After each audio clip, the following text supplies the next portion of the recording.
think people need to know that. All right. Again, I'm Dan Quintana, Fuels Program Manager for the BLM in the district, and we're involved in some of the mechanical, chemical, and prescribed burn treatments we've done on the Los Angeles. So I'm going to run through a few slides here that kind of summarize those treatments and where they were on the landscape, and some of the monitoring results that Gita and Ron came up with. And then I'll kind of give an idea of what we need to do or to look at as we go into the future, and then I'll have some questions for the group that I think if we get some good answers to these questions, that'll allow us to move forward. I also have some posters around the room. The posters have the questions we're going to go over on the slides.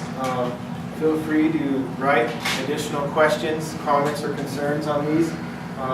We'll take these back to management and give them some of the feedback that we hope to get from you guys today or in the near future. And then I got some examples of the mesquite kernel density. That's kind of the layout on the landscape pre and post treatment.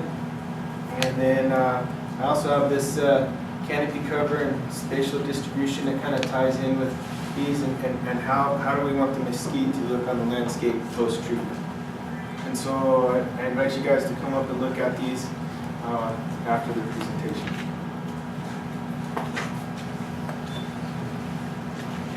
Since 2007, we've completed 13 vegetation treatments, totaling 15,615 acres. These are prescribed fire treatments, chemical treatments, and mechanical treatments. So primarily foliar application or basal application or herbicide was the bulk of the acres, but we did have some cut stump treatments in there. Mechanical treatments, generally grubbing, and then prescribed fire was broadcast spray. So 6 chemical treatments, 1,650 acres. So what I have here is the cost, and these are up on the poster over here as well. But we were averaging $450 an acre. So what you're going to see on some of these costs is they're going to be higher than some of the ones that folks are doing on private land because they include labor, herbicide purchase, fleet, supplies and materials, and these are contracted, so there's a profit margin in there as well. So this is where they were on the landscape. So to give you an idea, the blue line here is the 900 road. Here's 83. So the Empire Ranch headquarters is right there. The orange, cut stump treatments. This red was the first one. That was a mechanical mastication with a follow-up stump spray. That was one of the first treatments we did. And then these kind of dark red areas were foliar applications, ground-based. They were put on by hand, either with backpack sprayer, vehicle-mounted pump sprayers, or ATVs with pumps on them. They were the first treatment we did used Pathfinder, which is an oil-based remedy. And then the foliar applications were water-based reclaim remedy. We did 4 prescribed fire treatments. These are really good cost per acre, $20 an acre. Treated almost 10,000 acres. And this is kind of how they were. Oh, the green areas on these maps, that's the grassland restoration polygon out of the RMP. So you can see how the treatments land within that particular polygon. So again, for reference, this is the 900 Road Empire Ranch headquarters. The treatments, they did pretty good. They were depending on the rainfall post-treatment. For example, this cedar burn here, grass recovered pretty well in the southern end, but the northern end didn't get a whole lot of rain for the first couple of years, so it's still having a hard time recovering to pre-treatment levels. We did a whole bunch of mechanical treatments. Some of these were stewardship treatments where they would come in and grub the mesquite and pull out the usable wood product. Whether it's a form of firewood or millwood, depending on the unit and the size of the trees. Some of them were just straight grubbing. Average cost across these was running $330, but I think that some of these costs are a little low. Bulk of these we did during ERA, and what we found was the cost per acre on some of the initial contracts was too low for them to even complete the contract. So what we're going to be seeing, service contract wise, which just be straight grubbing, be right around $400 an acre, and stewardship contracts are going to be around about $550. Those costs don't include contract administrator costs. That's just pure for the contractor. So these red areas show where we've completed these mechanical treatments. Again, your fire range here. The green is the vegetation or the grassland restoration polygon for the RMP. And some of the monitoring that Ron and Gita worked on for us. So this one shows the reduction in canopy cover for the woody species. So here is the cedar burn. So this is an example of change from prescribed fire.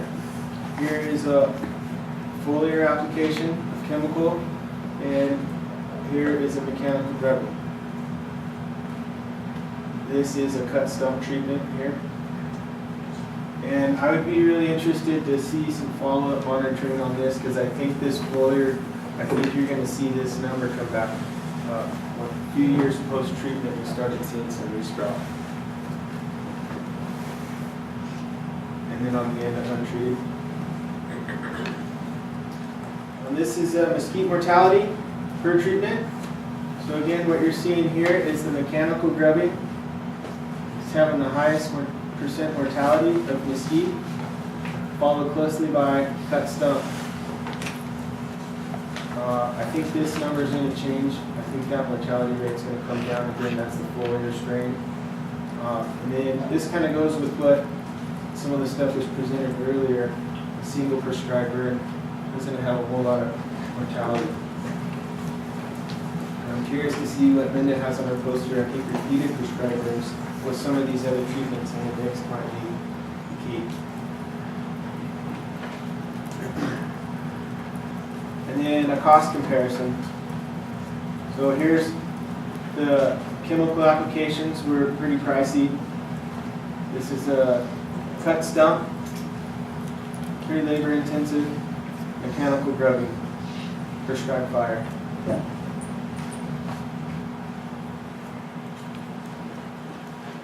Some of the other activities that are kind of associated with the vegetation management program that are closely tied and needs to happen if we're doing any kind of treatments with ground disturbance are Class 3 cultural surveys to identify any cultural sites. These are excluded from ground disturbing activities but can be thinned by hand.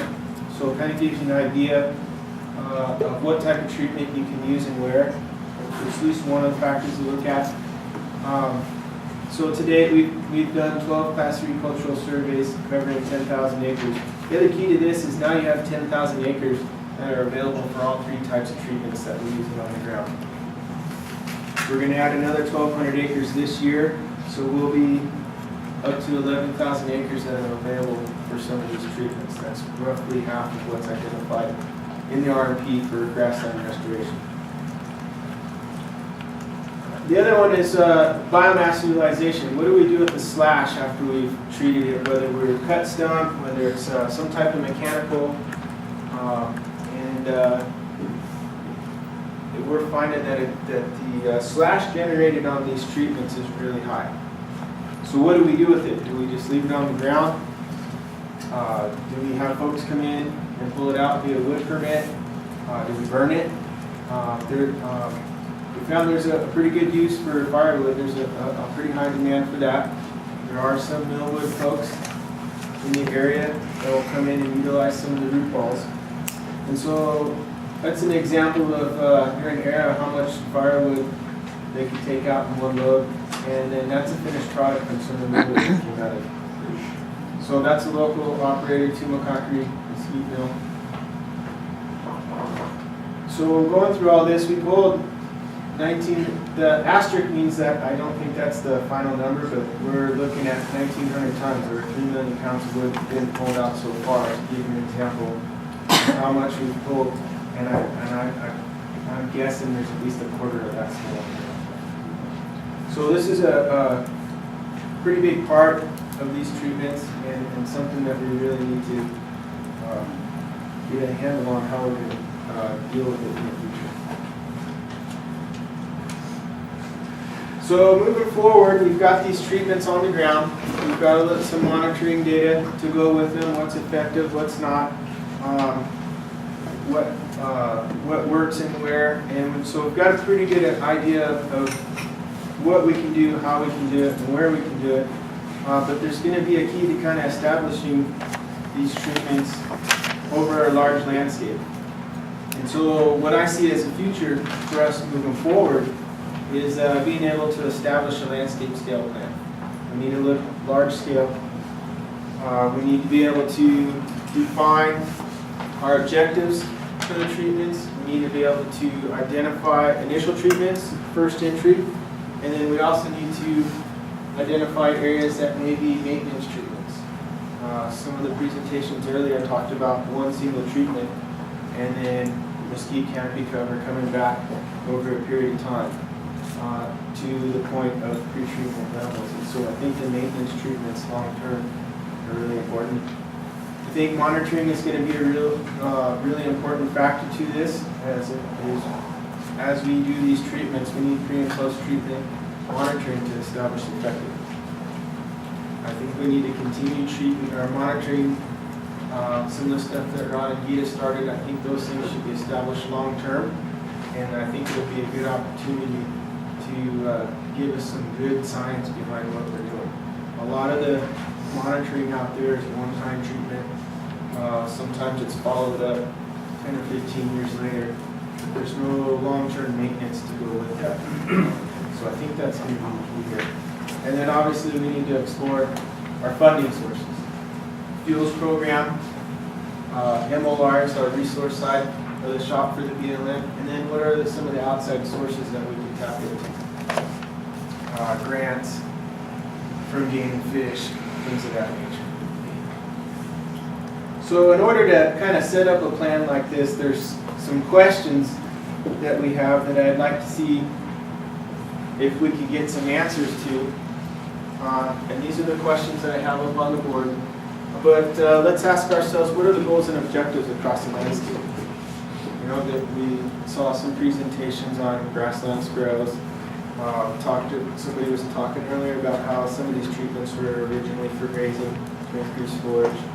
Are we treating teeny habitat? Are we looking to improve the grasslands for antelope? So there's a lot of things out there that we kind of need to firm up and reestablish. And let's look at it in a landscape scale. Can we achieve multiple goals and objectives in one treatment? Can we do treatments for birds and antelope and grassland all at the same time? I think so. And I think that's something that we can achieve, but we need to figure out first and foremost what we're trying to do. What are our priority areas? Can we work across land ownership boundaries? Can we work on state land? Can we work with our private land partners? And have the ability to do that pretty consistently across the board? Or are we going to have what in some areas we have right now is as soon as we hit that fence line on the boundary change, we stop our treatment. And so what's happening is we're starting to see a lot of these kind of square areas of untreated grassland. How do we utilize the lessons learned from previous treatments? We've got a lot of treatments on the landscape. And I think that we could look at the monitoring data, the types of treatments, the time of year that we did the treatments, the equipment, the techniques used to inform future decisions. And I think that's an important part of moving forward. Instead of repeating, I don't want to say past mistakes, but let's take a look at what we've learned. Let's apply it to how we look at the future, and then let's utilize that information to move forward. How do we implement an effective long-term maintenance program? Again, the key to these treatments is they're not one-time treatments. There needs to be some follow-up to them. For example, if we come in and do a mechanical treatment, we reduce the mesquite canopy mechanically, we need to have some periodic maintenance. So what we're looking at is within 2 or 3 years, we have a small-scale herbicide treatment. So we're treating the young mesquite with herbicide, and then potentially follow that up 3 or 4 years later with the prescribed burn. And eventually we need that fire and then some type of mechanical treatment in between fire cycles. So if we're looking at fire every 8 to 10 years, then there should be at least 1 or 2 treatments in between those to kind of maintain this grassland. What are our priority habitats and associated species? That's kind of keying off of our goals and objectives. So again, are we treating for antelope? Are we treating purely just for grassland? Is it for sparrows? Is it for other TV species? These are multiple use landscapes, so there's other factors that kind of go into what we're looking at there. How can the monitoring program help identify actual impacts versus potential? A lot of times when we're proposing a treatment, we go through the NEPA process. We don't have the luxury of having one of those treatments on the landscape, so we're saying it could do this, it could do that. There's a potential for that impact. And I'm wondering if the monitoring program can take a look at what we've done out here in the Los Angeles or some of these other private lands and say, here are the actual impacts. So some of the erosion questions we have, what is it really doing to the bird species? So we're starting to see some monitoring that can start answering those questions, but I think that'll help us really identify and narrow down some of the things we're doing and where.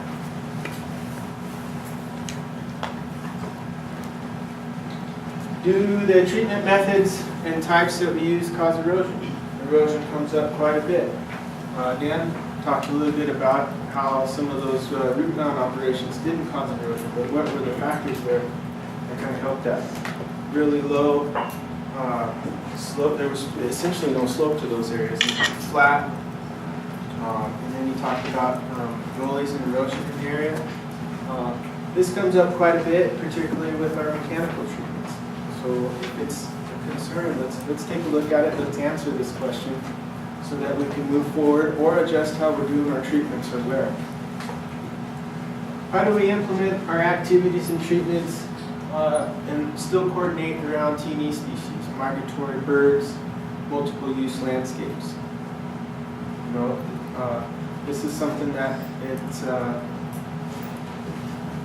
we've had a difficult time figuring out this one, and so I'd like to see if there's an answer to this question out there. What time of year do we work? What type of treatments can we use? So for example, prescribed burning and chemical applications are best applied in the May and June timeframe.